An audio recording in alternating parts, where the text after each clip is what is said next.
Hi everyone. Today we're going to look at how to design a closet around a window or any other obstruction. So let's start our design. And name this closet with window. Just make our selections here. We gotta choose not to prefill this closet because it's easier if we start from no units and put our obstruction in first. Just do a simple 100-inch wall.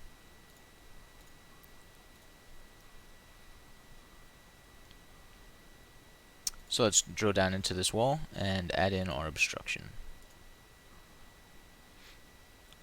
So it's going to always be placed as soon as you add the obstruction to the same area. Down here you can see our dimensions. So this window is 22 wide by 36 tall by 3/4 deep. And then the elevation is at 48 inches and the left offset is at 0 inches. So these two are two of the most important values that we have with our obstructions. This 48 inches is this bottom line of the window, and then the left offset is this left side of it. So we can get this bottom left corner with the elevation and left offset. And then with the dimensions of the window, that will show us the area that it will be taking up. So let's edit this a little bit. Make it a 48 by 42 tall, make a big window that we can work with. We're going to drop it down to 36 inches off the ground. Let's say it's 30 inches off the wall. So now we have our window placed right in the middle of the room. And let's add in some units.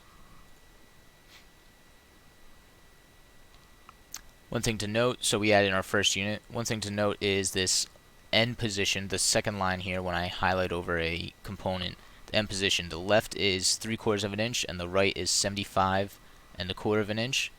These are the inside shelving left and right positions. So our panel is 3/4 of an inch, and then we start right at that 3/4 of an inch on the left side, and then the right side is 75 and 1/4 from the right wall, the inside of that right panel. So that's good to know when if you really need to find out the exact measurements of a lot of this stuff. So now we have our window at 30 inches off the wall. Let's expand our unit out to the edge of that. So I'm going to do 27.5. This width is that inside shelving width that I was telling you about. And so we need to account for 3/4 of an inch for each panel. So I put at 27.5, it will come out to 29. You can see it right here, and we still have 1 inch between our right panel and the window. Then what we recommend you do is add in some empty space. So we're going to make some empty space that spans the length of this window, and then we can work around it.